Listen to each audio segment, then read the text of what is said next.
para que el viento del cajón no tenga que salir para subir a los techos. En ese caso fue declarado, le dan ese reconocimiento a nivel mundial. Lo que tenemos de frente, ¿no?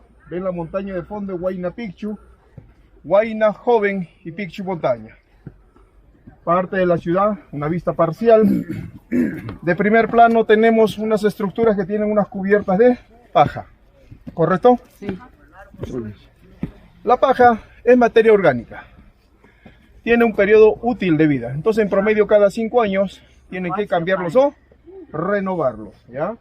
La idea de poner o restaurar estos techos es netamente de carácter didáctico, ilustrativo, comprender cómo hace 500 años atrás lo que se ve de fondo tenían techos así de similares. Las estructuras tienen el nombre de colcas, que viene a ser una colca, un depósito, un granero, un almacén, un lugar donde se guarda la producción agrícola. O la parte frontal tiene ventanas verticales y alargadas, permite un flujo constante de aire. Por la noche la temperatura baja y lógicamente condiciones idóneas o adecuadas para una mejor conservación de alimentos o semillas, ¿ya? En términos comparativos modernos sería como decir una nevera inca, algo así, ¿ya? Vieron muchas de estas estructuras en el Valle Sagrado, en Urbamba, en Ollantaytambo, en Maras, en lugares donde hay zona agrícola, pues se van a establecer muchas de estas estructuras ya que vienen a ser depósitos o graneros, ¿ok? Entonces, pueden ver una geografía totalmente abrupta, vertical, y en función a qué, estamos en el flanco oriental de la cordillera de los Andes. Estamos muy próximos de ingreso a lo que viene a ser la Amazonía propiamente. ¿Okay? Bien, vamos a avanzar un poquito más. Por abajo. Caminaron y recaminaron y por mucho que miraran hacia arriba, nunca vieron Machu Picchu. Machu Picchu estuvo así, cubierto de vegetación en promedio, ¿cuánto tiempo? 400 años. Nadie supo de su existencia, eso es lo más importante. Los españoles jamás supieron de su existencia y esto permitió, pues, ¿no?, que simple y llanamente estuviese oculto a los ojos del mundo, así de simple. Entonces, aquí no se ha encontrado evidencia de presencia hispana. ¿Se dan cuenta? No se ha encontrado presencia de evidencia hispana, o sea, jamás llegaron a poner un pie aquí uno de los españoles. Camina por la parte de abajo, encuentra a un campesino viviendo abajo, al lado del río. Tal vez con la pregunta puntual, ¿cuál es el nombre del lugar? Y el campesino solo menciona como Picchu. ¿Qué significa Picchu? Pico, montañas. Montañas. Ah. Lo que hizo el campesino fue describir geográficamente el área o la zona. Pregunta 2. ¿Cuál es el nombre de aquella? Y el campesino le dice Huayna Picchu. Huayna Joven y Picchu Montaña. Montaña joven. El asunto es que la forma de pensar del hombre andino va en función a qué? Dualidad, equilibrio, contraparte, opuesto. Si usted tiene la montaña joven, ¿cuál es el opuesto? La vieja. Montaña vieja.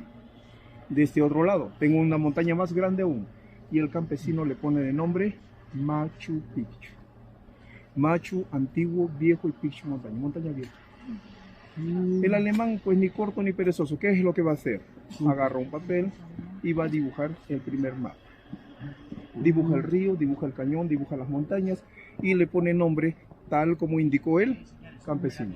Entonces estamos hablando de una evidencia registrada, documentada, 1874.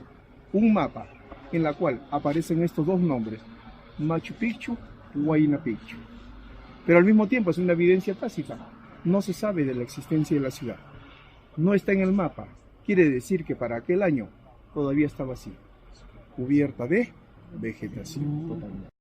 Otros campesinos están en búsqueda constante de tierras para cultivar. Pero por aquellos años este campesino va a hacer algo que hasta el día de hoy se hace para liberar espacio agrícola. Corta vegetación, la deja secar y luego le prende fuego. Es igual allá, ¿sí o no? Correcto. Este campesino hace tal actividad abajo. Quema parte de la vegetación en el flanco oriental de esta montaña. Provoca un incendio. Total, en aquellos años a nadie le interesó tampoco. Quema parte de la vegetación, pero cuando se apaga deja al descubierto unos muros de piedra. Y eso es lo que usted de repente vio cuando subía con el autobús. Unos muros a la mitad de montaña. Es lo que ve el campesino. ¿Evidencia de algo? Sí. El campesino, la curiosidad lo lleva, hace un camino, llega al lugar y encuentra los muros. Limpia los muros y encuentra plataformas de cultivo. Se sacó la lotería, está feliz. Lo que no hay abajo lo encontró en la mitad de montaña. Se posiciona del lugar, pero considere que son 400 años cubiertos de vegetación, así que tiene muchísimo trabajo que hacer. Llama, ¿no?, a más personas o pide ayuda. Las personas llegan y se van a establecer en el área. Y es así como en 1902, ¿no?, uno de estos campesinos, cuyo nombre es Agustín Lizárraga, va a subir, explorando, buscando tierras para cultivar, y llegó acá arriba. Encontró la ciudad. Este campesino, Agustín Lizárraga. ¿Sabe qué va a hacer este señor? Va a hacer el primer graffiti en uno de los muros. Con un carbón escribirá: 14 de julio 1902, Agustín Lizárraga. Registró su nombre. Y listo. ¿Qué va a hacer? Pues pide ayuda, como le digo. Los demás campesinos se van a venir acá arriba, van a utilizar las construcciones como vivienda, ¿no? Van a utilizar las plataformas para cultivar, y en esa limpieza constante, dentro de las estructuras que poseen, objetos, cerámicas, vasijas, oro, plata. Tiene información que estos campesinos, cuando celebraban cumpleaños, dice que bebían chicha en vasos de oro. Pero hay que tener en cuenta algo: el campesino de los años 1900 no tiene idea del valor cultural de los objetos ni del lugar donde está pisando. No le interesa. Todo tiene valor de uso, sentido utilitario. ¿Para qué sirve un vaso? Para tomar el agua, el café o la chicha y luego su utensilio doméstico. Pero si a este campesino le falta sal, azúcar, pan, ¿qué hace? Agarra lo que puede, lo más bonito, lo mejor conservados. Los llevará a Cusco, los va a intercambiar por alimentos o los va a vender por unas cuantas monedas. Así es simple. Allá en Cusco, ¿quién vive? Un italiano. El italiano sí conoce del valor. Lo Medellín, este italiano sí. Cuando llega, ¿de dónde vienes? Picchu. El campesino no da más información. O sea, el campesino no declara la existencia del lugar por razones más que convenientes. Tiene dónde vivir, tierras para cultivar, objetos para vender, no paga impuestos. Así que está más que feliz. ¿Correcto? Y así, este lugar va a permanecer, digamos, ocupado por espacio de casi 10 años. En promedio, 5 familias viviendo aquí. 10 años, desde 1902 hasta 1912. En promedio. ¿Okay? Y la finalidad, facilismo turístico. Por los años 90 se trabajaron estos caminos para llegar al punto más alto. Bien, hablamos que, pues, 1912 y hay presencia de personas aquí. Familias viviendo aquí arriba. Por aquellos años, 1909, aparece un personaje infaltable en todas las historias: un norteamericano. No hay historia que no haya un norteamericano, y aquí tenemos una igual. Aparece en escena Hiram Bingham, profesor de historia de la Universidad Yale de Estados Unidos. Este señor llega a Sudamérica haciendo un estudio sobre las corrientes libertadoras de San Martín y de Bolívar. En sí, viene a ser el objetivo del viaje. Llega por el lado sur del continente: Chile, Argentina, Bolivia, Perú, ¿no? Llega a Perú, llega a Cusco, y en Cusco va a ver lo que ustedes ya vieron: las imponentes construcciones. ¿Llama su atención? Claro que sí. Preguntará quién hizo esto y le dirán: los incas. Recién le toma interés a la cultura inca. No tiene idea de la cultura inca. Le toma interés también porque va a escuchar historias, mitos, leyendas, ciudades perdidas, tesoros escondidos, el Dorado, el Paititi. Cosas como esa llaman la atención. Tiene suerte en Cusco porque encuentra a otro norteamericano viviendo ahí. Este otro norteamericano es rector de la Universidad de Cusco, le da acceso a información, datos acerca de un lugar, Vilcabamba. ¿Qué viene a ser Vilcabamba? La segunda capital histórica de los incas, después de Cusco. Posiblemente existan muchos otros. Ahora el interés no va a ser tan científico ni cultural, no más. Y va a querer encontrar el lugar, el señor, ¿no? Va a indagar más y tiene suerte, mire, que encuentra al otro extranjero. ¿A quién? Al italiano. Tiene una colección de cerámicas. ¿Quién te los trae? Campesinos de Picchu. ¿Qué más encuentra? El mapa del alemán de 1874. Hay información geográfica de la Asia. Con todo esto, simple y llanamente organiza una expedición y hace lo mismo que ustedes han hecho. Cusco, el Valle Sagrado, Urubamba, Ollantaytambo, sigue el curso del río. No hay tren, caminando. Llega aquí abajo, aquí encuentra a uno de los campesinos que ya vive acá arriba. El campesino tiene nombre, Melchor Arteaga. Este campesino, cuando encuentra con el gringo, le preguntará pues si conoce Vilcabamba. El campesino no conoce, pero este campesino no es tonto. Este campesino está viendo una oportunidad. Está viendo un gringo, medio perdido, no habla el idioma, está buscando algo, ¿sí o no? Entonces le era la propuesta más que interesante. Oiga señora, allá arriba donde yo siembro papa y maíz, hay algunos muros de piedra. Si quieres te puedo llevar para que los conozcas. ¿A cambio de cuánto? Un sol.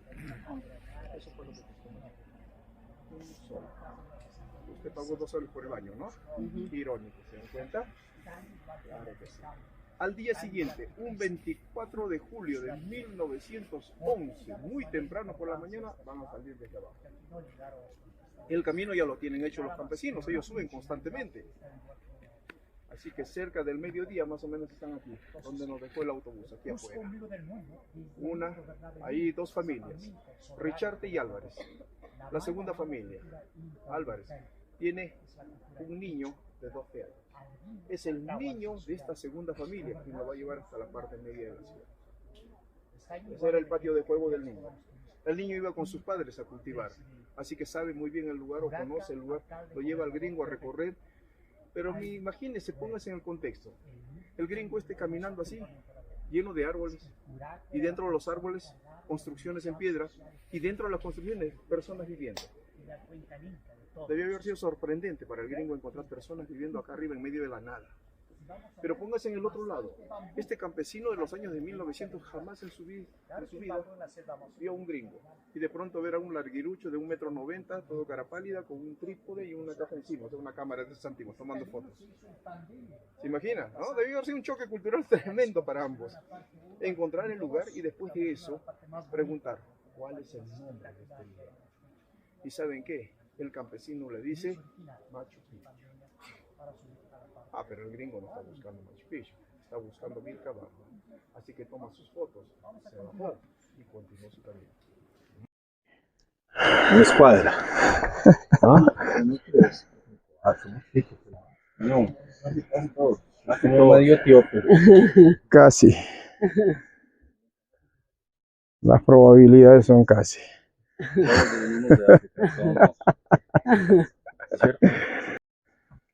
Entonces, hablamos de que el americano no le interesa el lugar, se baja y continuó su camino. Días después encontró el lugar que buscaba, encontró el lugar. Vilcabamba lo encuentra, pero digamos en cierta manera va a ser decepcionante para ellos. ¿En qué sentido? El lugar está destruido. A ese lugar, Vilcabamba, sí llegaron los españoles. En 1572, no dejaron mucho. Entonces no hay referencia, al menos información de ese famoso tesoro. A la fecha nadie lo ha encontrado, muchísima gente lo ha buscado a través del tiempo, sin resultados, ¿no? Yo también lo he buscado y no lo he encontrado. Si lo hubiese encontrado no estaría con ustedes, definitivamente, ¿sí o no? Claro, ya hubiese comprado una isla en el Caribe de repente. Ok, bueno, el asunto que no tenía nada más que hacer el señor aquí, así que media vuelta regresa a casa a Estados Unidos, pasa por Lima, y eso sí, cuando pasa por Lima, no declara al gobierno que había encontrado el lugar este. Ocultó la información. Va a Estados Unidos y lo primero que hace, financiamiento económico. Organiza una segunda expedición al Perú. Y al año siguiente, 1912, ya está de vuelta. Pasa por Lima y ahora sí, pasando por Lima, todos los permisos, licencias y autorizaciones para hacer trabajos de investigación científica en el sur del Perú, no dice dónde. Y todo lo que vaya a encontrar en estos trabajos de investigación científica sea dado en calidad de préstamo con fines de estudio para ser llevado a Estados Unidos por 18 meses. Lo que no nos dijeron fue 18 meses de qué año. Ahí está el punto. Un pequeñísimo detalle, ¿no? Tuvieron que pasar 100 años. En el 2011, estamos hablando hace poco, regresó al Perú de Estados Unidos 263 piezas que salieron de este lugar. ¿Pero de cuántas? Estamos hablando más de 60.000. En otras palabras, no ha regresado casi nada. Hasta el día de hoy, todo lo que salió de aquí sigue todavía en Estados Unidos. La Universidad Yale, que fue la que financió la expedición científica, en aquel tiempo se podría decir que se consideran guardianes protectores de un patrimonio que no les pertenece. Así es simple. Buena gente, están cuidando nuestro patrimonio. El asunto es que Hiram Bingham se queda aquí, ¿cuánto tiempo? Casi 4 años, desde 1912 hasta 1916. Limpia la ciudad y la limpia también, que se llevó todo lo que encontró. Imagínense para el norteamericano estar haciendo la limpieza y en uno de los muros encontrar la inscripción 14 de julio de 1902, Agustín Lizárraga. Eso fue como una patada al hígado, ¿sí o no? Para el gringo, claro que sí. Encontrar una inscripción 10 años antes que él. ¿Qué hizo el señor? Lo borró y no dijo nada. Y se llevó todo el crédito y la fama. Entonces, en los últimos 100 años, en todos los libros de historia, usted entra a los documentales de la History Channel, va a aparecer, ¿no? ¿De qué? Quien descubrió Machu Picchu era Hiram Bingham. Así aparecía en los libros, era el Indiana Jones. ¿Se dan cuenta? Solo que 100 años después no puedes tapar la información, no puedes cubrir información. Hoy en día hay globalización de información. Entonces, ¿qué sucede? Ya no puedes tapar nada, pues ni el sol con un dedo. Entonces, en el año 2011, estamos hablando 100 años después, la National Geographic tiene que emitir un documental, un reportaje, reconociendo, así para no quedar, como dice, por la pata de los caballos, reconociendo que los verdaderos descubridores de Machu Picchu fueron Agustín Lizárraga y asociados, o sea, todos los campesinos que vivían aquí. Pero también se crea una segunda imagen, como que dice, para quedar bien en los medios académicos, ¿no? En medios científicos. Sé que la National Geographic fue el que avaló todo esto. Entonces crea una segunda imagen. Descubridor científico de Machu Picchu, Hiram Bingham. ¿Se dan cuenta? Y todos felices y contentos, pero no devuelven lo que se llevaron. Ese es el punto. El asunto es, como le dije, 1916 el señor se marcha. ¿Por qué? Porque en 1914 la Primera Guerra Mundial. Se marcha el señor y este lugar otra vez pasa al abandono, al olvido. O sea, por los siguientes casi 40 años otra vez se cubre de vegetación, así como lo están viendo. Totalmente abandonado a su suerte. De repente la pregunta sería, ¿por qué el gobierno no le tomó interés en aquel tiempo? Simple y llanamente, o coyunturalmente, tenemos 2 guerras mundiales afuera. Y eso va a ser imposible. ¿Qué tal, papi? ¿No? No, pues, está bien. Entonces, va a ser imposible, ¿no?, que tomen interés en el caso, ya que tenemos inestabilidad política, dictaduras militares, es complicado. Entonces, toma tiempo. Estamos hablando hasta los años 50, cuando ya vienen arqueólogos peruanos a trabajar aquí, ¿ya? Y eso toma también su tiempo, pues. Los años 50, 60, 70, 80, ¿no? Coyunturalmente, de los años 80 al 90, el Perú tiene una crisis tremenda. Tenemos una guerra civil interna en el Perú, tenemos terrorismo, 10 años de una guerra interna, ¿no? Sendero Luminoso. En los años 90, un presidente le va a hacer la guerra frontal al terrorismo, los extermina, Fujimori, pero el costo social es muy caro. Estamos hablando más de 100.000 muertos. Pero se restablece todo, seguridad social, política, económica de este país, y empezamos a despegar y empezamos a hacer una campaña de promoción turística. La marca Perú y de icono Machu Picchu. Se vende al mundo. El resultado no se ve en el momento, se ve años después. Estamos hablando 30 años después, estamos hablando antes de la pandemia. Flujo de visitantes por día, 8.000, 10.000 personas por día. Hoy no llegamos todavía ni siquiera a la tercera parte. Estamos en un proceso de recuperación post-pandemia. Entonces, todo esto también ayudó con ¿qué? Algunos eventos. Por ejemplo, 1983 lo declararon Patrimonio Cultural Mundial. En el año 2007, Maravilla del Mundo, lo que comentábamos, ¿sí o no? En el año 2011, los 100 años de Machu Picchu, el centenario. A esto agréguenle las redes sociales, internet, Facebook y todo lo demás, ayudó de sobremanera a que, digamos, fluya mucho más el turismo. Entonces vamos a entender que Machu Picchu como destino turístico sería relativamente joven, ¿no? Estamos hablando de los últimos 30, 40 años a más. Entonces, hasta aquí lo que yo les he hecho, no, hasta aquí no es de utilería, nada más. No piensen que es una roca de verdad. Es una roca de verdad no la cargan así. ¿Ah? Los incas la hacían. Ok, entonces, imagínense que hasta aquí lo que les he hecho es una cronología, ¿sí o no? Es una cronología de cómo se descubrió Machu Picchu. Hasta aquí ya la tienen clara, correcto. Lo que no hemos tocado es la ocupación inca. Preguntas como las que de repente la tienen ustedes. ¿Qué pasó con la gente que estuvo aquí? ¿Por qué se fueron? ¿A dónde se fueron? ¿Qué pasó con ellos propiamente? ¿Cuántas personas vivieron aquí? ¿Por qué venir aquí arriba a construir una ciudad en la parte alta de la montaña? ¿Se dan cuenta? Entonces, todas estas preguntas tienen respuestas. ¿En función a qué? Elementos o indicios que vayamos encontrando a medida que caminemos dentro de la ciudad. Tiene un sustento científico histórico. Al finalizar el recorrido, ustedes sacarán conclusiones.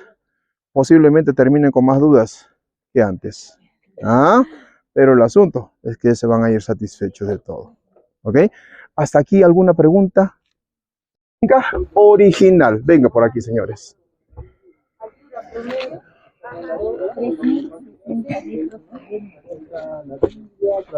Igual está abierto por la mañana.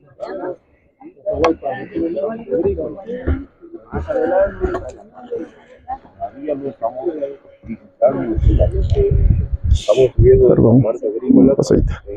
Disculpen, gracias. Hablar un poco más de Machu Picchu y luego explorar.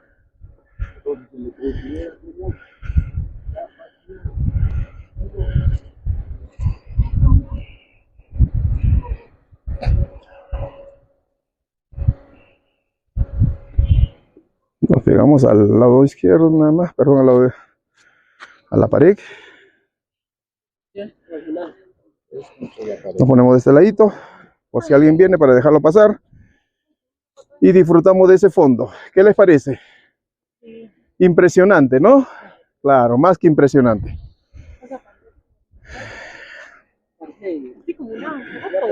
Es la única puerta para ingresar a la ciudad. Entonces, ¿nosotros qué hemos hecho? Hemos subido solo 50 metros en promedio, desde donde nos dejó aquí abajo el autobús. Nada más que esos 50 metros, mire, se han cansado. No es nada. Ahora vamos a ir luego a una plataforma fotográfica y luego de esa plataforma les voy a dar tiempo para que tomen todas las fotos que gusten. Yo también les voy a tomar muchas fotos. Luego bajamos, nos conectamos otra vez con este camino e ingresaremos a la ciudad por esa única puerta, como hace 500 años atrás. Abajo, ¿cuánto está? 2000 metros. Este río está bajando. Cuando llega a 500 metros sobre el nivel del mar, ya es la llanura amazónica. Este río cambia de nombre. ¿Cómo se llama? Urubamba, ¿sí o no? Si le dijo Rolando, sí. Urubamba. Cambia de nombre. Alto Urubamba, Bajo Urubamba y luego es Amazonas. En otras palabras, esta es la naciente del Amazonas. Y este río se va a desplazar en gran parte de Perú, luego ingresa a Brasil, todo Brasil hasta el Atlántico. 7.062 kilómetros de recorrido lo convierte en el río más largo y caudaloso del mundo. Pero para los incas tiene un solo nombre, Vilcamayu. Vilca, sagrado, Mayu, río. O sea, para los incas, el río sagrado. Así es. Ahora, cuando uno toma las fotos clásicas, ¿qué sale de fondo? Pues nos sale de fondo la montaña del Huayna Picchu, que está allá de fondo, y sale la ciudad. ¿Sí o no? La ciudad Machu Picchu y la montaña Huayna Picchu. Como que hay una incongruencia. Entonces preguntan, ¿dónde está Machu Picchu? Esa es la montaña Machu Picchu, que ven ahí. Esa muy alta es la montaña Machu Picchu, que no sale en ninguna foto. Claro. Entonces yo les voy a tomar aquí una foto a todo el grupo con el fondo de la montaña, el camino del Inca y todo lo demás. ¿Qué les parece? ¿Ok? Pero ¿saben qué es lo más importante? ¿Por qué los traigo hasta aquí? Por si alguien pierde el tren, ya saben por dónde volver, ¿no? Ahí está el camino de Inca. Solo siga. Van a tomar un poquito más de tiempo, pero van a llegar, no se preocupen, llegan. Ok.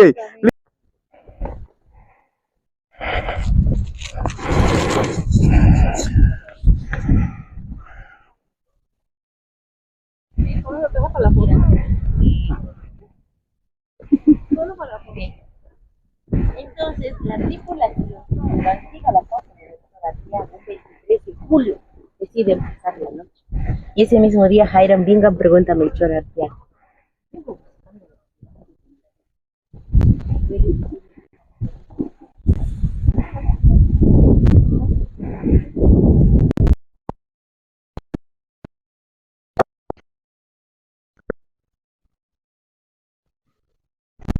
En su área y hay una persona que se subió al muro.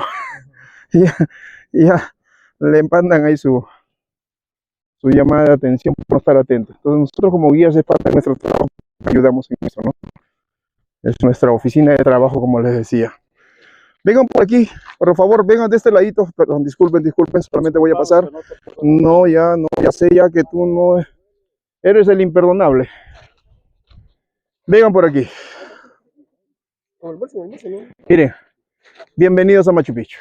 Ahora sí les digo así. Bienvenidos a Machu Picchu. Es lo que ustedes vinieron a buscar. Aquí es el sueño cumplido. Tomen la foto que gusten primero aquí con Machu Picchu, una primera foto, y si desean yo también les tomo algunas, ¿ya? Pero tomen una primera. Bienvenida a Machu Picchu. Aquí lo tiene, frente a usted, tal como lo vio en su libro de historia. ¿Qué tal? ¿Igual o mejor? Mejor, exacto. Claro, por supuesto, ¿cómo no? Venga por ahí. Ahí, deja el bolsito ahí, pase ahí atrásito, deja el bolso ahí, pónganse los dos ahí, les tomo una foto bonita. Venga. Gíreme.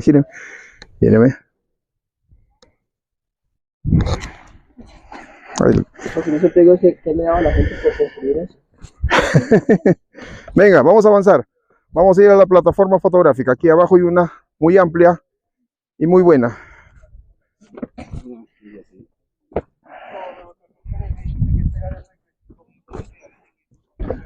Aquí. Vamos a pasar a esta área. Y aquí tenemos una plataforma bastante amplia y muy buena. Nos ponemos ahí tapando ese pelito los dos. Exactamente. Ya, papi, disculpa. Bien, los bolsos, déjenlo aquí, dejen los mochilos aquí nomás, no hay problema, nadie va a tocarlas. Dejen ahí todo en un solo punto. Y miren, ahí adelante, donde están las cuerdas, espacio libre para ustedes, para que tomen todas las fotos que quieran. Por favor, pueden contemplar Machu Picchu, a eso vinieron, a tomar fotos y a llenarse los ojos de esta maravilla, ¿sí? Dejen ahí los bolsos, sin problema, dejen los...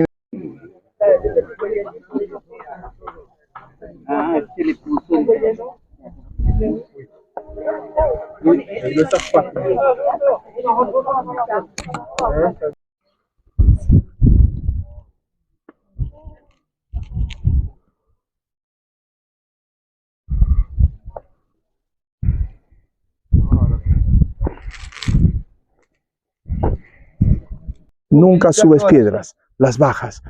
Y en la evidencia la tenemos, mira, zonas de canteras. Mire, la piedra está todavía ahí tal como en su elemento natural, lítico encontrado ahí. Entonces simplemente cortaron los bloques y las iban llevando hacia abajo, tanto de este lado como del otro lado. Se utilizó la piedra de la misma montaña. Entonces Machu Picchu, podemos probar que se construye de abajo hacia arriba y se lleva la piedra de arriba hacia abajo, en sentido inverso. Pero aparte de esto, cuando los arquitectos o ingenieros incas llegan aquí a este lugar para construir una ciudad, ¿qué cosa encuentran? Encuentran la montaña entera, dividida, una falla geológica, una fractura natural de la montaña. Esta fisura natural los incas la aprovechan, porque a partir de esta fisura van a generar la división de áreas o zonas. De este lado, la zona agrícola, y del otro lado, la zona urbana. Entonces Machu Picchu está dividido en dos áreas definidas, zona agrícola y zona urbana, a partir de esta fractura natural de la montaña. Entonces, nosotros lo que vamos a hacer es continuar y nos vamos a conectar con el camino Inca original. Y vamos a caminar los últimos 50 metros de este camino para ingresar por esa única puerta, al igual que hace 500 años. Y es ahí donde vamos a ver esta falla geológica y la puerta de acceso propiamente. ¿Ok? Listo, vamos.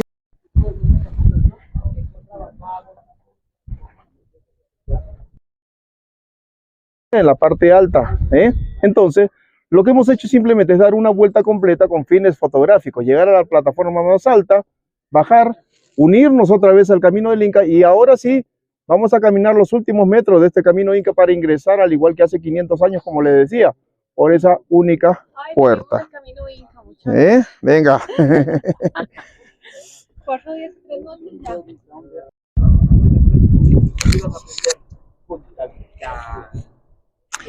Aquí estamos viendo ya la ciudad prácticamente, ¿no? Digamos, las estructuras mucho más cerca, más definidas, pero aquí abajo frente a nosotros vemos una estructura que llama la atención. Esta que está en esta dirección hacia abajo, una que es de forma semicircular, que parece una especie de torreón pequeño, ¿sí o no? ¿La ven? ¿La identifican aquí en esta dirección? Una de forma semicircular, ¿sí? ¿La ven aquí? Aquí abajo, en esta dirección. ¿Sí? Esa forma semicircular más la ventana abierta que tiene de este lado, esa ventana, si la direccionamos, va directamente orientada a lo que viene a ser el camino del Inca, allá, la Puerta del Sol. ¿Por qué? El sol nace en ese punto, en lo que viene a ser diciembre, el solsticio de verano. Entonces el primer rayo de sol que emerge por aquel lado incide directamente por la ventana a la parte media del recinto. La misma estructura tiene otra ventana en esa dirección. Junio, solsticio de invierno, el sol nace de aquel lado e ingresa de igual por la otra ventana. Entonces, el espacio, en este caso la estructura, tiene dos ventanas con orientación astronómica definida, solsticio de invierno, solsticio de verano. Entonces se puede observar en un horizonte de montaña el desplazamiento del sol. Diciembre, enero, febrero, marzo, abril, mayo, junio, ingresa el sol por la otra ventana. Luego regresa julio, agosto, septiembre, octubre, noviembre y diciembre y entra por esta ventana. Comprobado hasta el día de hoy. Ahora, pueden ver también el tipo de trabajo en piedra, que es elaborado, fino, engastado perfecto. Ese tipo de arquitectura se le denomina arquitectura ritual o ceremonial. Entonces, en función a la arquitectura y orientación de las ventanas se le denomina el templo del sol. Ahora, físicamente al espacio no se puede ingresar. Por cuestiones de conservación lo cerraron ya hace un buen tiempo atrás. Entonces la mejor opción de verla panorámicamente es desde aquí arriba, o en su defecto, cuando pasemos por la parte inferior lo vamos a ver un poco más cerca. ¿Ok? Bien, vamos a continuar ahora sí e ingresaremos. El templo del sol ya lo vimos desde arriba y lo vamos a ver desde el otro lado, desde abajo. Monumental, por lo dicho. A ver, miren, terminaba aquí y esta es la única puerta de ingreso de acceso a lo que viene a ser la zona urbana o la ciudad. Aquí está el final del camino del Inca, aquí la puerta de ingreso, pero previo al ingreso, frente a nosotros tenemos un canal, un foso seco. Este canal o foso seco es la falla geológica del cual les comenté, la fractura natural de la montaña, la fisura. Lo que van a hacer los incas es rellenarla, estructurar dos escaleras de ambos lados para dar soporte al mismo, un amurallamiento previo y una única puerta de ingreso. Entonces, lo que ocurre aquí es que los incas aprovechan la falla para hacer la división de áreas. Zona agrícola de ese lado y la zona urbana de este lado, ¿no? Entonces, en otras palabras, la arquitectura se adapta o se moldea a la morfología de la misma montaña. Entonces aquí tenemos la única puerta de acceso, vamos a pasar y en la parte posterior vamos a ver unos detalles interesantes, ¿no? Que fueron trabajados en la misma piedra. Miren acá arriba, una argolla en piedra. Elementos o indicios claros que me dicen que aquí tiene una puerta. Ahora vamos allá, por favor, vamos a hablar allá porque no podemos quedarnos aquí en este punto, ¿ya? No podemos generar la congestión en ese punto. Vamos a buscar un lugar más aparente para hablar más tranquilos. Bien. Yo estoy seguro que ustedes caminaron ya en Cusco y estuvieron también en el Valle Sagrado. Y estoy casi seguro que en ninguno de estos dos lugares, bueno, en todo lo que han visitado, no les mostraron ese detalle de las bisagras trabajadas en piedra que existen aquí en la parte posterior. Si hacen un poco de memoria, no lo van a encontrar ni en Cusco ni en el Valle Sagrado. Ese tipo de manifestación nos hace ver que ahí había una puerta, ¿correcto? Esto rompe totalmente el esquema. Para que lo entiendan un poco, y vamos a jugar un poquito con la imaginación y jugamos con el tiempo. Noviembre de 1533. Francisco Pizarro, los españoles, llegaron a Cusco. ¿Qué sucede? Cuando llegan a Cusco en sí, dos cosas que les llaman la atención. Primero es la cantidad. Los mismos cronistas escriben y dicen que Cusco, los templos, tenían en sus paredes cubiertas de oro y plata de hasta 1 pulgada de espesor. Garcilaso de la Vega menciona en uno de sus libros, Los Comentarios Reales, dice que, por ejemplo, que en la parte externa del Coricancha existían jardines artificiales en los cuales animales y plantas estaban hechos en oro y plata, pero en tamaño natural. Debió haber sido más que sorprendente encontrar tanto oro y plata juntos. El otro detalle que les llama la atención es que los templos no tienen puertas. Eso rompe totalmente el esquema. ¿En qué sentido? Es diametralmente opuesto a la visión de mundo que ellos tienen. Consideren que ellos llegan o vienen de Europa medieval. Inmensos castillos, inmensas puertas, puentes levadizos, torreones, fortalezas, murallas, ¿sí o no? Claro que sí, esa es la realidad ahí en Europa. Imagínense llegar a Cusco y ver que no hay puertas y el oro está pegado en la pared. ¿Fue la locura o no? Claro que sí, ¿no? Pero entonces, como le digo, fue un choque para ellos. Pero eso es lo que es Cusco. En lo que nos interesa Machu Picchu, podemos ver claramente que aquí la manifestación nos dice que aquí sí tenía una puerta. Entonces la pregunta sería ¿por qué? Si Cusco, siendo la ciudad sagrada, no tiene puertas, los templos, ¿por qué aquí le pusieron una puerta? Eso no me da para formularme la pregunta del millón. ¿Qué guardaba? ¿Qué escondía este lugar entonces que fuese más valioso que el oro y la plata? Para ponerle una puerta. Físicamente no se encontró la puerta, porque si la puerta fue de madera, se putrefactó. Considere que este lugar estuvo 400 años abandonado a su suerte, cubierto de vegetación, lluvia, intemperismo y lo demás. ¿Sí o no? Hizo mella en el lugar. Entonces, mecanismo de cierre. Ese es un punto especulable. Tengo la bisagra de un lado, tengo la bisagra del otro lado. Lo puedo hacer con una tranquera media. Tengo la argolla de piedra arriba. Puedo hacer un sistema de polea. O sea, el mecanismo me la puedo inventar. Pero lo tácito es que había una puerta. Y cuando tú pones una puerta, ¿qué estableces? Límite y restricción. Automáticamente le das un carácter diferente, particular o especial al lugar. Esto me hace ver que Machu Picchu rompe totalmente el esquema urbanístico con relación a Cusco mismo. Entonces eso me dice que este lugar era particularmente especial. Había una puerta y esto limitaba el acceso. No todos ingresaban aquí posiblemente. ¿Ok? Venga, vamos. La puerta, entonces. Si miramos para el otro lado, ustedes se enfocan su mirada hacia el otro lado, pueden ver que las construcciones están totalmente terminadas. La forma triangular de la parte superior les hace ver claramente que tenía una forma de un techo a 2 aguas por una condición de lluvia. Vieron la restauración y hacían en la parte externa, ¿correcto? Entonces, si yo le pusiera techo a esos recintos, estarían habitables. Así de simple. Pueden ver claramente que el espacio de construcción hacia el frente está totalmente terminado. No hay rezagos de bloques de piedras sueltas. Eso me dice entonces que Machu Picchu se construye, como le dije, de abajo hacia arriba. Empezaron del otro lado, de abajo. Terminaron esa parte de construir. Se desplazan hacia este lado y este es el área que estaba en proceso de construcción. Miren totalmente. La gran cantidad de bloques de piedra. Esta es la zona de canteras. Esto evidencia claramente que Machu Picchu no está terminado, estaba en proceso de construcción. Había una población entonces que estaba trabajando y construyendo aquí. ¿Cuántas personas entonces vivieron aquí? Se puede saber, claro que sí, en función a la cantidad de recintos, en función a la cantidad de plataformas de cultivo, podemos sacarle un estimado. Y el estimado me dice que tuvo tal vez entre 700 y tal vez máximo 1000 personas. Tal vez máximo 1000. Vamos a ponerle un hipotético 1000, Estas 1000 personas que están trabajando y construyendo este lugar, ¿qué necesitan todos los días? Alimentos, insumos, herramientas, materiales, muchísimas cosas. Una ciudad en construcción de carácter civil. Entonces, necesitas una línea constante de suministro. Eso me dice entonces que ese camino Inca en su mejor momento fue como una autopista.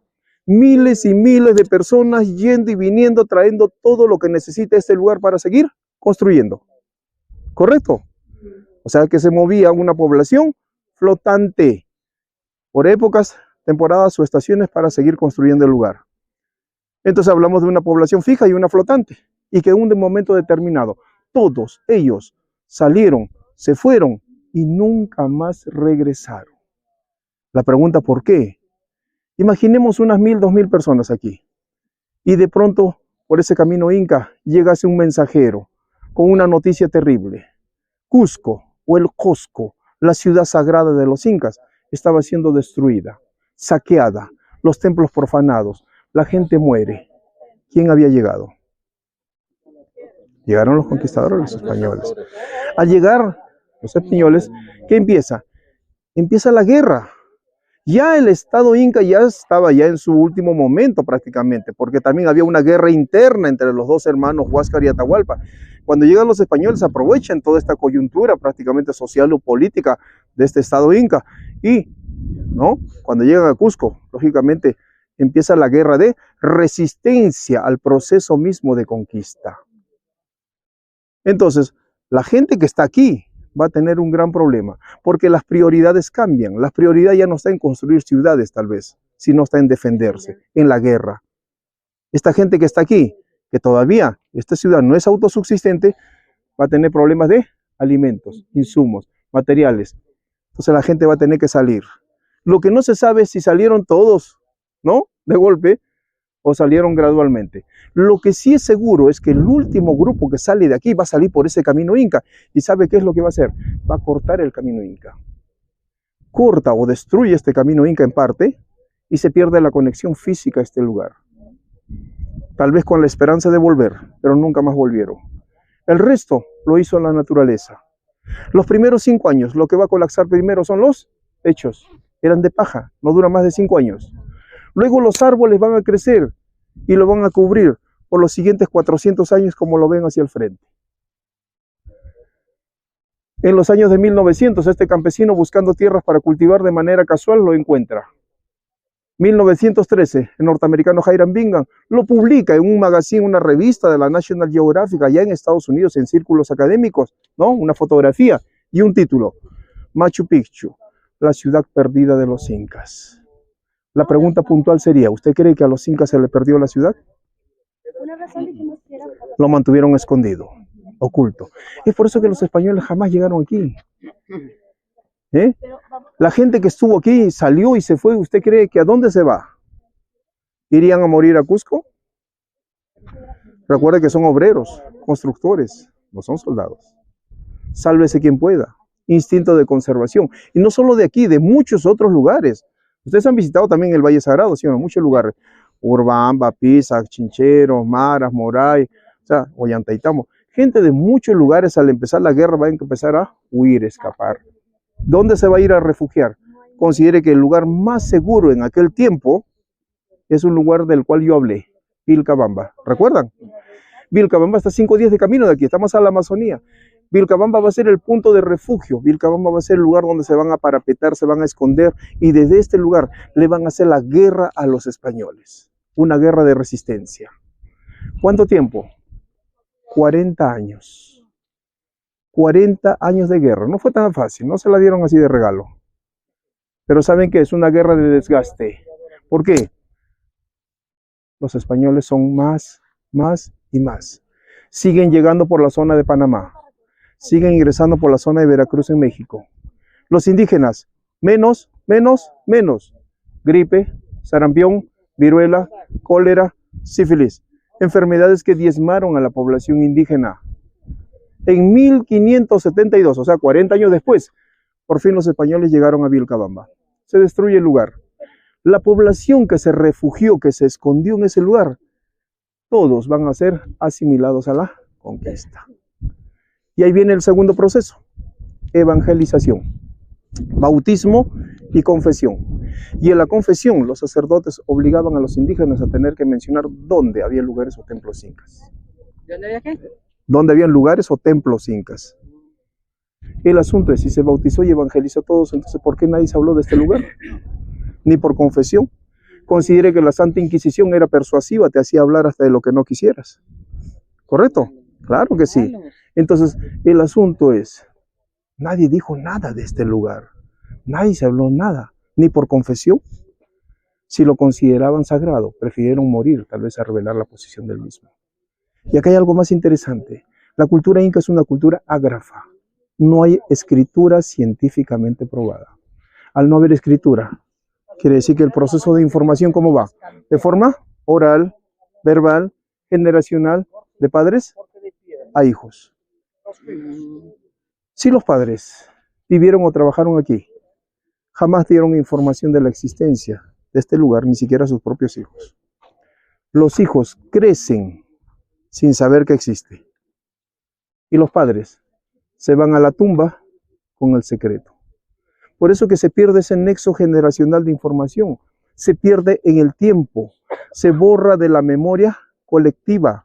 Y así permanece oculto, olvidado y escondido durante 400 años cubierto de vegetación. Entonces pueden considerar, señores, que este fue el secreto mejor guardado que tuvieron los incas. ¿Preguntas hasta aquí?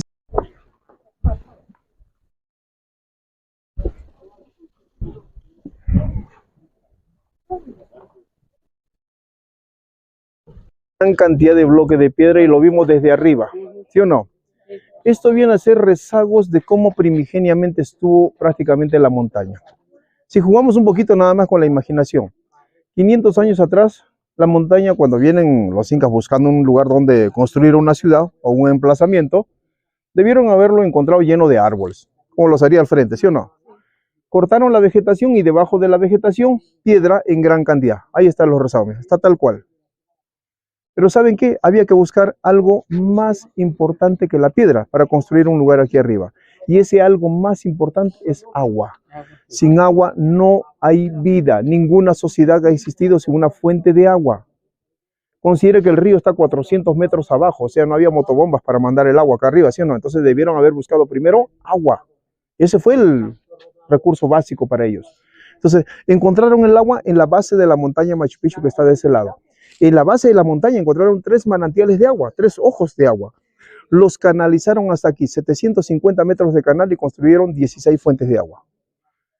Tienes agua, tienes piedra y tienes material humano, o sea, gente para trabajar. Empezaron a construir. Tipo de roca, granito blanco gris. 30% de su composición química, cuarzo. Pero esta piedra tiene una cualidad o una particularidad. ¿Sabe qué sucede? Que durante el día se calienta con el sol y por la noche se enfría. Calentamiento y enfriamiento da lugar a lo que se llama meteorización. O sea, líneas de fractura natural en esta piedra. Se quiebra o se fractura sola. Conocidos como diaclasas. Miren este bloque grande. Ahí está, miren. Miren ahí. Pueden ver claramente que está quebrándose sola. Miren la habitación. ¿Está terminada? No. Está en construcción, mire esta habitación. Díganme si hay alguna piedra igual a la otra. Ninguna. Todas son irregulares y diferentes.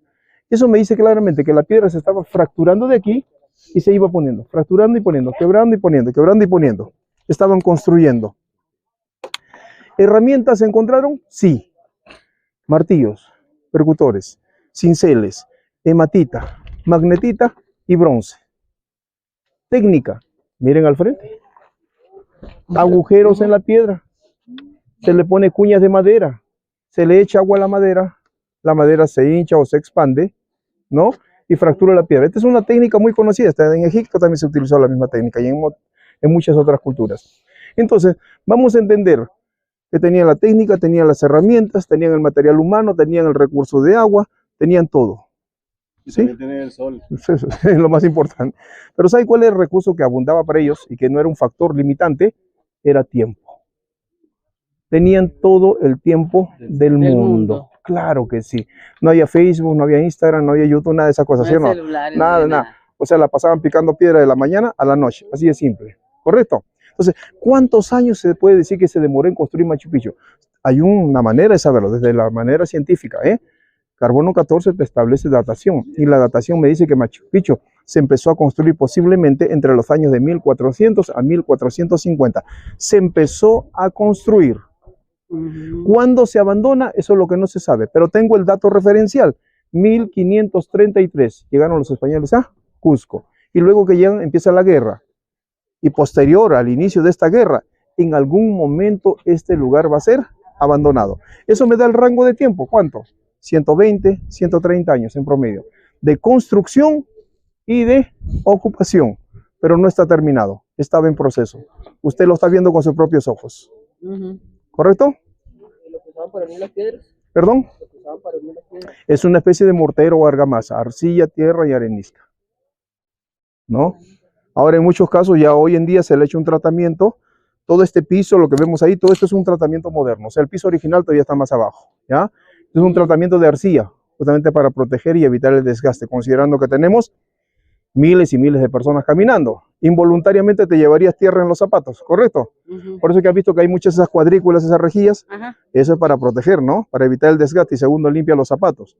Entonces, se puede gastar el zapato del turista, pero no Machu Picchu. ¿Correcto? Son políticas de conservación, ¿no? Y de mantenimiento, lógicamente. Okay. Bien, ¿todo bien hasta aquí? Sí. La evidencia más clara. Exacto, lo está viendo ustedes con sus propios ojos. Venga por aquí.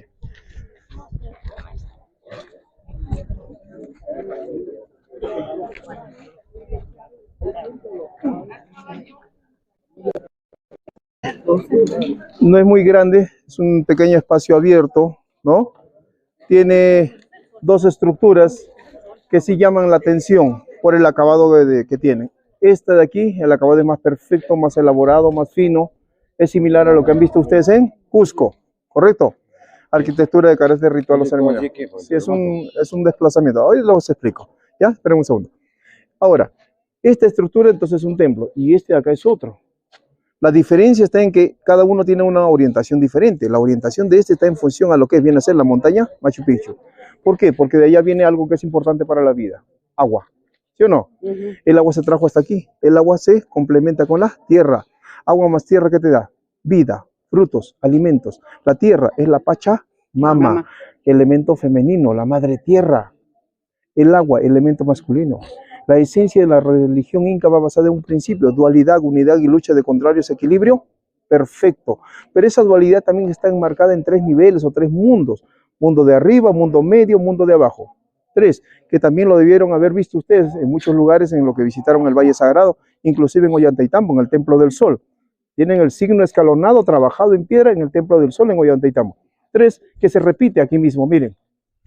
1, 2, 3. 3 ventanas con orientación a la salida del sol. Pero miren, 3 ventanas, 3 escalones. Aquí, miren aquí. 3 escalones en esta piedra. Aquí. 1, 2, 3. Del otro lado. 1, 2, 3. Si yo pongo una línea vertical, por simetría, tengo los dos lados iguales. Dualidad y equilibrio perfecto. ¿Correcto? Si yo pongo una línea horizontal, tendría la parte de arriba. Si usted mira esa piedra y mira esto, dígame si no es lo mismo. 3 escalones, 3 escalones. Ahí está. Lo tiene ahí frente a usted. ¿Correcto? El asunto es que el 21 de junio, que viene a ser el solsticio de invierno, el sol nace de aquel lado y al proyecta aquí una sombra. Y la sombra me da la figura completa. De cualquier lado que mires esto, va a seguir siendo lo mismo. Dualidad y equilibrio perfecto. De cualquier lado, lo giras de cualquier lado igual. Entonces, esto en sí representa la esencia de la religión andina. Su nombre, Chacana. Chacana viene de una palabra quechua, chaca, significa puente. Na es conexión. Entonces, estamos hablando no en el sentido literal de la palabra, sino de transmutación, transformación, cambio, pasar de un nivel a otro nivel, pero en el sentido espiritual. Entonces, ahora podemos entender esto. Son 3 niveles: cóndor, puma, serpiente. El detalle es que en Cusco se encuentran 2 manifestaciones: el puma y la serpiente. Y en Machu Picchu, solo el cóndor. Y el cóndor representa ¿qué? La espiritualidad. Entonces estamos hablando en este sentido. ¿Por qué construir una ciudad aquí arriba? Tal vez, ¿no? En una clara percepción de conexión con ese mundo superior o ese mundo espiritual que tanto buscaban. ¿Correcto? Ahora poder entender por qué ponerle la puerta allá arriba, cuando yo le dije que guardaba, que escondía este lugar que fuese más valioso que el oro y la plata. Espiritualidad, sacralidad, conocimiento, sabiduría, iniciación, un lugar tal vez reservado para una clase de élite o una clase sacerdotal. ¿Mm? Bien, ¿preguntas hasta aquí, señores? Sí. Al hundirse, lógicamente la pared posterior lo va a desplazar. ¿Cómo pruebas eso? Simple observación. Miras el nivel de la pared. El nivel de esa, el nivel de esta, y esta pared está más baja. Simplemente se hundió. Ahora, ¿cuándo se da ese proceso de hundimiento? Recuerdan que le dije que el norteamericano llegó aquí en 1911, ¿correcto? Le tomó una fotografía. Y en la fotografía, ya la pared está así. O sea, quiere decir que este desplazamiento o hundimiento se da durante los 400 años de abandono que tiene el lugar. Lo que no se sabe si fue por un movimiento telúrico o simplemente por una cuestión de meteorización o erosión de la misma montaña, efecto del agua, posiblemente. ¿Ok? Piedra. Eso es evidencia clara, ¿no? De cómo se podía mover, digamos, un bloque lítico. Eso es física simple. La física simple, ¿qué te dice? A punto de apoyo y una vara muy larga y moveré al mundo. Ese es el principio de Arquímedes. Física simple, que lo utilizaron muchas culturas. La Inca no va a ser la excepción.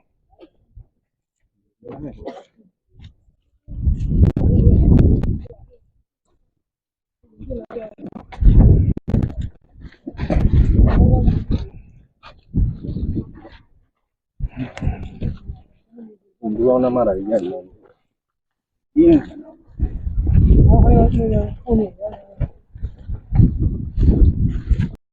Y poder entender esta área o esta zona o este lugar. Muchas veces la gente cuando está arriba y ve este espacio plano y lo relaciona y me dice, y ese era el campo de juego, ¿no? Ya lo relaciona con el fútbol. El detalle es que, si hay una pregunta tal vez y se los hago, yo se los adelanto, ¿no? Muchos dicen si había algún tipo de juego posiblemente. En sí no hay una evidencia concreta del mismo. Hay un registro de carácter escrito, estamos hablando de un documento, en la cual se menciona una especie de juego parecido a lo que sería hoy en día el cricket moderno. O sea, un balón desplazado con un palo. Científicamente no se ha encontrado ni el balón ni el palo. Entonces eso me dice, ¿no?, que no hay algo que avale científicamente el mismo. Pues queda un punto especulativo esto. Ahora, el espacio plano existe y lo veo frente a ustedes. Ese espacio plano en sí fue trabajado. Nunca estuvo así plano. Los estudios nos dicen que esto fue un hoyo. Un hoyo, una depresión. Ahora, ¿cómo aparece plano? El asunto es que se puede entender en qué sentido. Si construyes una ciudad trabajada en piedra, ¿qué tienes? ¿Material de desecho? Claro que sí. Tiene gran cantidad de material de desecho producto del mismo trabajo en piedra. Si trabajaste primero ese lado, como dije, de abajo hacia arriba, todo el material de desecho, ¿a dónde fue a parar? Al hoyo. De este lado, todo el material de desecho, al hoyo abajo. Más fácil. Entonces, a final de cuentas, cuando se hace, digamos, el escaneado, ¿qué es lo que se encuentra? Que este lugar fue rellenado así, de abajo hacia arriba. Hicieron un espacio plano. Fabricaron una especie de una plaza para reuniones de carácter colectivo. ¿Por qué? Porque si tienes 1000 personas o 2000, sería el lugar más grande y espacioso para una reunión de ese carácter. Pero para que sea una plaza, estamos hablando de una especie de anfiteatro, tiene que tener una regla básica, acústica, resonancia. Usted que está con las manos desnudas, dé una palmada fuerte, solo usted. Resonancia. ¿Eh? Entonces, ahora, eso ven y claramente, ¿no?, de que hay acústica, hay resonancia. Si hay resonancia, quiere decir que el lugar tiene esa condición. Si una persona se coloca allá arriba, se escucha claramente hacia abajo. Entonces, una plaza para reuniones de carácter masivo o colectivo. ¿Se dan cuenta? Ahora, se han hecho otro tipo de estudios. Estamos hablando de estratigrafía, ¿no? En este caso, estudio de tierra, estudio de suelo. ¿Qué es lo que se encuentra? ¿No? Se encuentra residuos de ¿qué? Semillas, ¿no? Se encuentran residuos de polen. Esto me dice entonces que también se usó para uso agrícola. O sea, se aprovecha al máximo todo el espacio físico posible para cultivar o trabajar la tierra. La cultura inca es una cultura agrícola por excelencia. Hibridaron y cultivaron ¿cuántos productos tuvieron? Hoy en día tenemos cerca de 3.000 variedades de papa, de todas las formas, tamaños y colores. Tenemos cerca de 150 variedades de maíz. Entonces, eso me dice que aprovecharon todo lo que se pueda. Transformaron el paisaje. Miren hacia el frente la cantidad de plataformas de cultivo que hicieron de aquel lado. Tenemos terrazas a la mitad de montaña, 2.100, 2.200, 2.300, 2.400, 2.500, 2.700. Crearon pisos ecológicos, niveles para cultivar o hibridar cultivos o aclimatación de cultivos, ¿no? De altos a bajos y viceversa. Bien, preguntas hasta aquí. Solamente un minutito para irnos un poquito a la sombra, ¿ya? Miren ustedes hacia el frente y quiero que vean solamente que lo vean y nos vamos. Ven la roca que tienen frente a ustedes y miren la montaña de fondo. Exacto. La roca viene a ser la réplica de la montaña. Vengan aquí a la sombrita, vengan a la sombra. Vengan aquí a la sombrita. Vengan a la sombrita aquí. Aquí un minuto. Ok. Bien. Vieron que las llamitas caminan libremente, tranquilamente. Son las únicas que tienen licencia para pasarse todas las cuerdas que quieran. Son las dueñas de Machu Picchu, son los jardineros oficiales de Machu Picchu, todo el pastito que ven ahí, ¿ya? Entonces son las, bueno, han sido traídas con fines ya netamente fotográficos, ¿no? Turísticos en sí. Se han adaptado aquí. Su hábitat normal es por encima de los 3.500 para arriba, ese es su hábitat, ¿no? 3.500, 4.000 metros es su hábitat normal. Aquí estamos a 2.000, estamos casi más abajo. Entonces se han adaptado, entonces hay una familia numerosa y se andan reproduciendo. ¿Ha visto la llamita, la ultimita, ya chiquitita? Esa es la que ha nacido recién ayer o anteayer, nomás nació, creo. Sí, ayer más creo nació esa, pequeñita. Bien, hemos visto que la roca que está aquí es la réplica de la montaña. Exacto. La pregunta tal vez sería, ¿por qué hacerle réplicas a las montañas? Las montañas vienen a ser entes, guardianes, protectores de un determinado lugar. Las culturas de la antigüedad, aquí y en muchos lugares del mundo, le rinden culto y veneración a las montañas. Así de simple. Para los incas no va a ser la excepción, ¿sí o no? No va a ser la excepción, y más aquí si están rodeados de montañas. Ahora, la pregunta 2 tal vez sería, ¿por qué hacerle la réplica a esa montaña y no a otra si tienes tantas montañas? Justamente porque por ese lado nace el sol en el solsticio de invierno. Estamos hablando 21 de junio. Pero el 21 de junio, en lo que nosotros estamos hablando, es una fecha dentro de lo que viene a ser un calendario católico. Ese es el calendario gregoriano, es un calendario católico. O sea, para los efectos del mundo andino no sirve. Entonces, ¿qué o cómo ellos relacionaban esto? Estamos hablando de observación astronómica. Movimiento de traslación de la Tierra con relación al Sol, 365 días en una órbita elíptica en la cual el Sol está más alejado de la Tierra, la noche más larga y el día más corto. Ese punto marcaba el inicio y final de año para ellos. O sea, su año nuevo andino iba en función a este evento, lo que hoy en día sería un 21 de junio. ¿Ya? Entonces, en Cusco, ¿qué celebran? Una fiesta muy importante, el Inti Raymi, la fiesta del sol. De repente Rolando se los mencionó allá cuando estuvieron en Cusco, visitaron Sacsayhuamán, porque ahí se hace la escenificación del Inti Raymi, hoy en día. Pero aquí se debió haber realizado algún ritual, alguna ceremonia, algún tipo de rito, porque van a hacer, mire, una plataforma en piedra, un altar de piedra en la parte inferior, para hacer algún tipo de ofrenda con relación a la montaña. Dos recintos idénticamente iguales, uno frente al otro. Dualidad y equilibrio perfecto. La esencia misma de su religión. Por eso que el espacio se le denomina el espacio de la roca sagrada. Así se le denomina. ¿Ok? Bien, preguntas.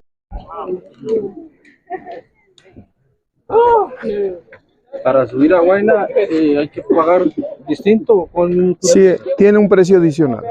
O fondo, la montaña Huayna Picchu.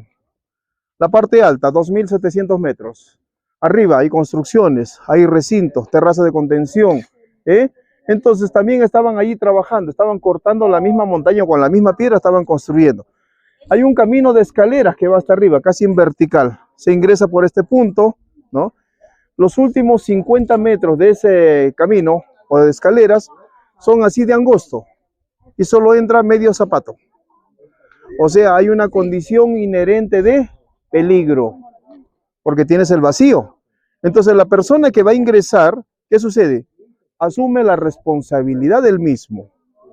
La persona que ingresa asume esa responsabilidad, entonces cuando accede por esa puerta, tiene que firmar un cuaderno, un cuaderno en el cual registra la hora, ¿no? La entrada, pasaporte, documentos y todo lo demás, y firma. Y al momento de salir, tiene que hacer lo mismo porque tiene que acreditar que salió vivo. ¿Se dan cuenta? Claro, así es. Ha pasado que no salen vivos. Sí, lamentablemente también ha habido accidentes, ¿no? Lamentablemente. Allá está, allá. Ah, bueno, esa puerta de aquí. Ah, por ahí se accede, por ahí se va hacia arriba. Por ahí se va hacia arriba. ¿Ok? Bien. ¿Preguntas hasta aquí, señores? Vamos aquí, vamos. Eso sí es cierto. Correcto. Ya. Bueno, el asunto es esto. Considere que el lugar estuvo 400 años cubierto de vegetación. Cuando llega el norteamericano Hiram Bingham, este lugar lo encuentra lleno de árboles. Claro que sí. Muy grandes, definitivamente. En primer lugar, Hiram Bingham no es ni arqueólogo ni antropólogo. No tiene idea, digamos, de un trabajo de carácter científico, arqueológico. Segundo, utiliza a los campesinos que ya viven acá para las labores de desforestación. El campesino no tiene idea de cómo hacer el trabajo, simplemente su objetivo es cortar cuanto árbol tenga al frente, ¿correcto? Les están pagando por eso, por cortar árboles. Entonces, 400 años cubierto de vegetación, las raíces de los árboles en muchos casos están enquistados entre los muros. Cuando caen los árboles, arrastran también parte de estos muros. En los planos superiores van a colapsar algunos muros. Entonces, va a caer gran cantidad de piedra.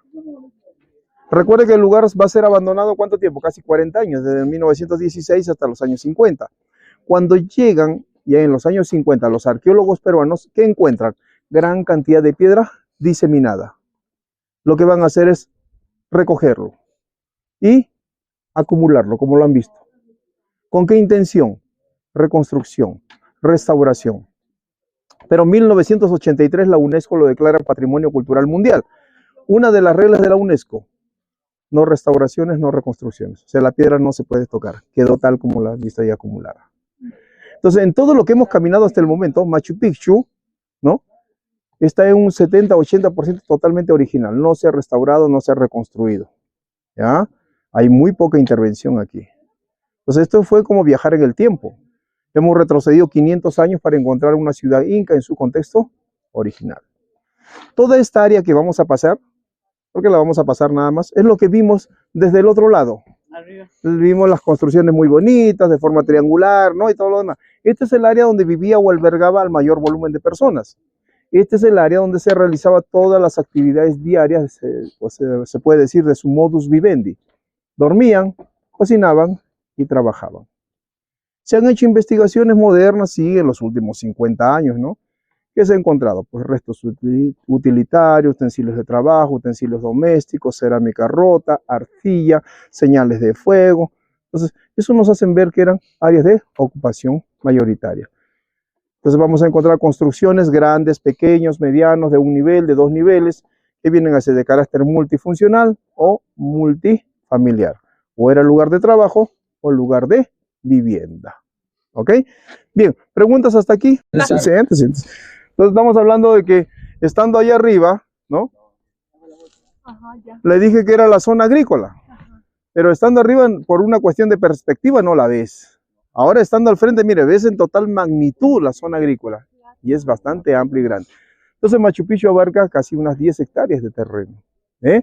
De las cuales un 60% viene a ser zona agrícola. Bien, vamos a ingresar aquí a la parte montaña para darle la forma a esta entidad sagrada para ellos. Vengan por aquí, vamos a avanzar un poquito y se los voy a mostrar.